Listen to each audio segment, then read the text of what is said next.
Welcome to episode 61 of the Southern Conservative Podcast. My name is Ty. Wednesday was all about Roseanne Barr. Thursday, it was Samantha Bee at TBS, host of the comedy show Full Frontal. We all know, as I talked about on Wednesday, the hatred the Hollywood entertainers and liberals have for Donald Trump and his entire family. And comedians have routinely taken shots at the president, but not to the extreme that they have with this current president. I remember watching Jay Leno when he was the host of The Tonight Show on NBC, and he would take shots at President Bush and President Obama. He hit everybody equally in his comedy, and it was all good fun. He pushed the envelope on occasion, but he was never derogatory or hateful with his comments or jokes. It was a whole other story on Thursday. Samantha Bee called Ivanka Trump, the president's daughter, a feckless C-word. By now, I'm sure you've all had a chance to see what she said. But I want to bring up several things about this first. First, it's totally inexcusable. To call Ivanka Trump that word on a show, comedy or otherwise, in front of an audience, in front of millions of people across the country, and now even more so because it's been passed around the media circuit, it's totally inexcusable and reprehensible. While she made those comments Wednesday night on her program, she did not issue an apology until Thursday afternoon. A lot of people are paying attention to the C word and not paying attention to what Samantha Bee said immediately afterward. She told Ivanka Trump to put on something tight and low cut and to talk to her father about detaining illegal immigrants. This is just disgusting. Samantha Bee received an award last night at the TV Academy Awards, which was not broadcast on TV. Imagine that. As is being reported, Samantha Bee defended her use of the C word and did not acknowledge any of the other comments she made.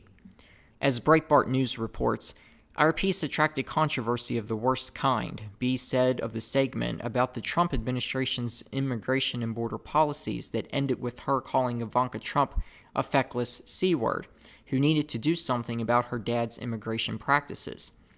We spent the day wrestling with the repercussions of one bad word, when we all should have spent the day incensed that as a nation we are wrenching children from their parents and treating people legally seeking asylum as criminals, Bee said. If we are okay with that, then really, who are we?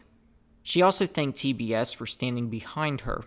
So on this pre-taped show, in which her derogatory joke was read on TV, Samantha Bee is anything but apologetic. Words like this don't belong on a late-night comedy show, or any other show for that matter, especially when you're referring to the daughter of the President of the United States in this way. Now let me ask you this. What would have happened to Samantha Bee if she said this about one of Obama's daughters, or if she said this about Chelsea Clinton? Do you think she would still have a job at TBS? President Trump announced he's going to pardon Dinesh D'Souza for a conviction related to the use of straw donors to exceed campaign contributions to Wendy Long, a U.S. Senate candidate in New York who was running against Kirsten Gillibrand. According to the Washington Examiner, D'Souza said his conviction was an act of retribution by former President Barack Obama and his team after D'Souza released the anti-Obama movie 2016, Obama's America.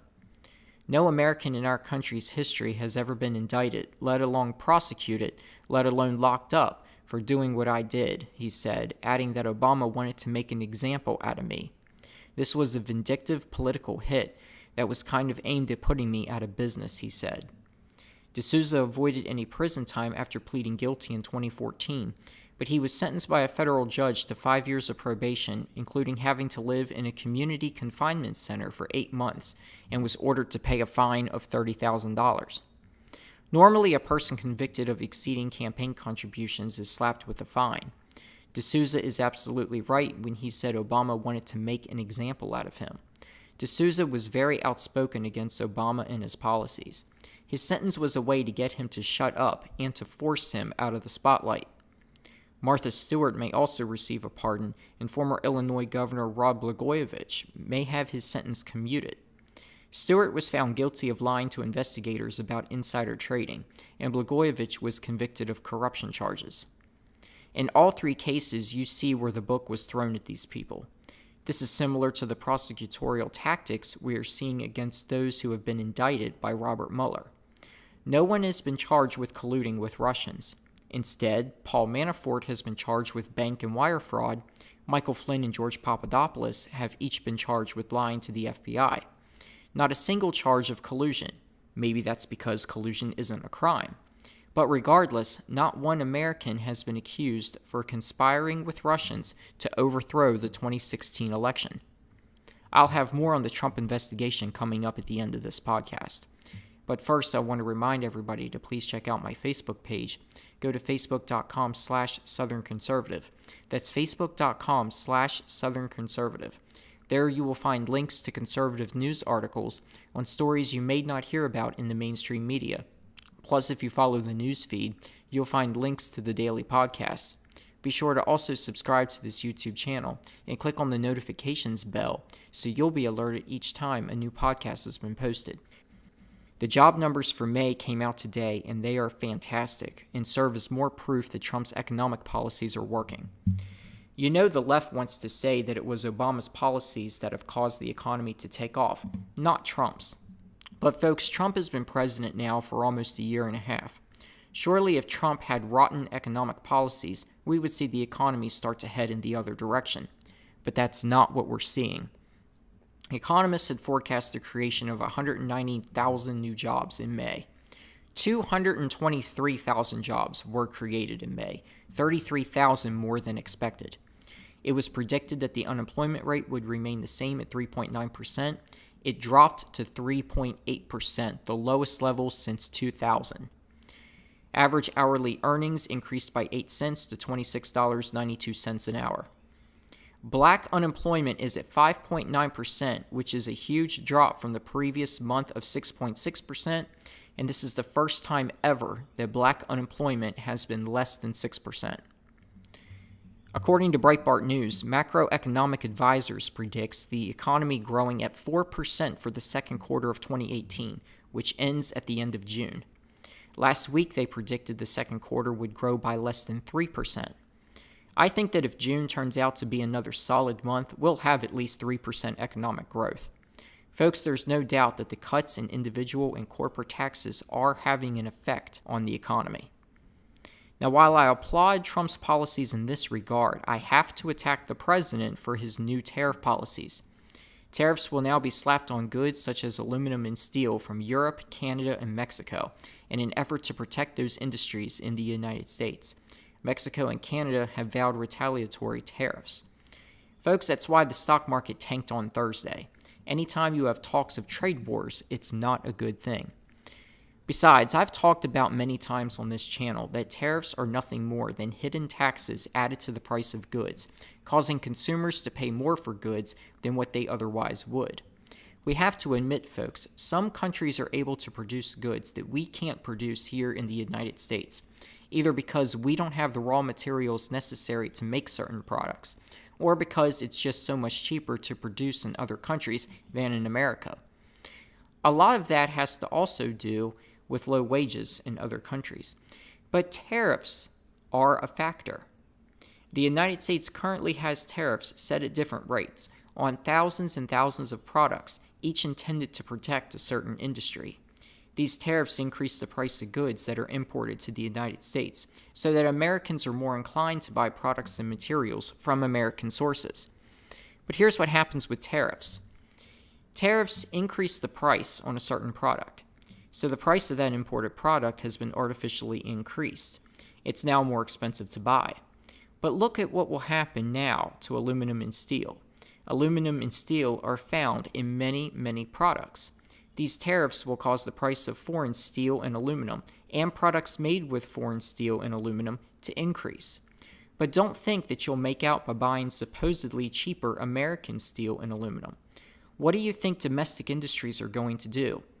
They'll raise their prices so they're not undercut so much by the now higher foreign price of steel and aluminum.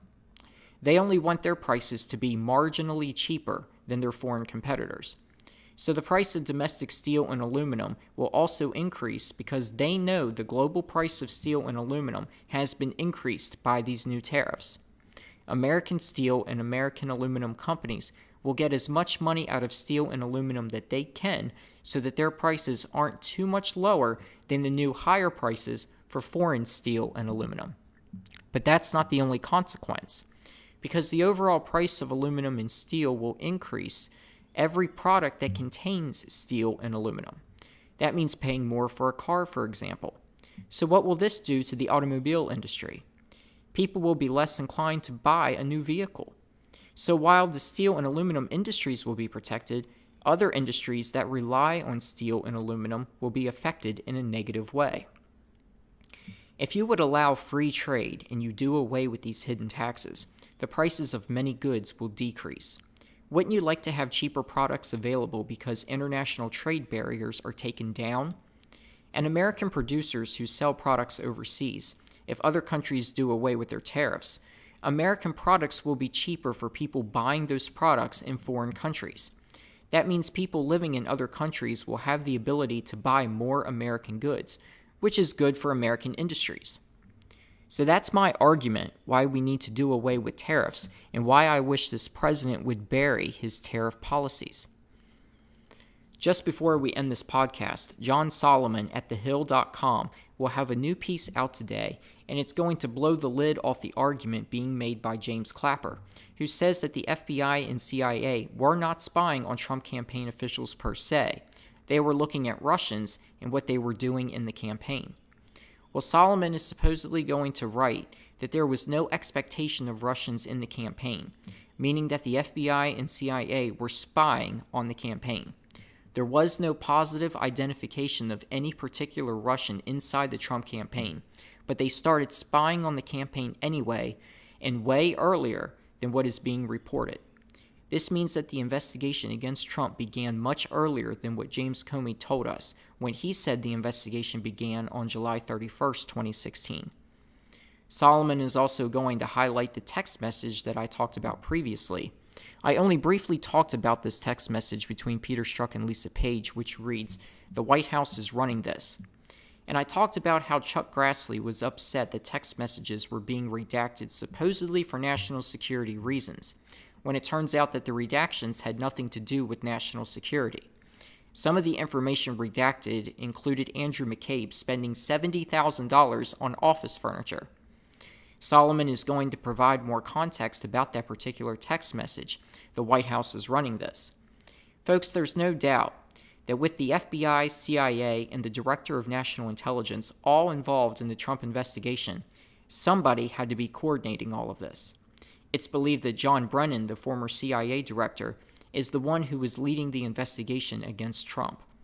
Where did he receive his orders from?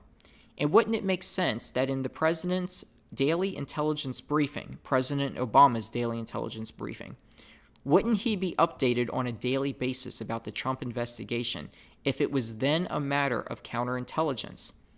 I think it's impossible to separate Obama from this investigation. Folks, it seems that the unraveling of this investigation is picking up speed. You see how the major players involved are starting to point the finger at each other, and they're starting to deny that spying took place. They are in full-blown CYA mode, and it's all because they never expected Trump to be elected president. Believe me, if Hillary was elected instead of Donald Trump, none of this would have been discovered. And folks, we have reached the end of the Southern Conservative Podcast. This will be the last regularly scheduled podcast. Please stay tuned to my Facebook page, facebook.com/Southern Conservative. I'll be updating you on the new blog site where you can read my commentary on current news and political topics. I thank you for listening to these podcasts. I hope you will read my commentary and incorporate it into your daily routine. I don't know if these videos will go away for good. The 61 episodes that I have recorded and the special recording of the Chappaquiddick events will remain on this YouTube channel. I will not be taking down those videos. If anything, I'll be adding to these videos, but it will not be on a regular basis like I've been doing Monday through Thursday. But I will regularly be writing op-eds on my new blog site, and I hope you will follow that. So again, stay tuned for updates on all of this on my Facebook page, facebook.com/Southern Conservative. Have a great weekend, everybody.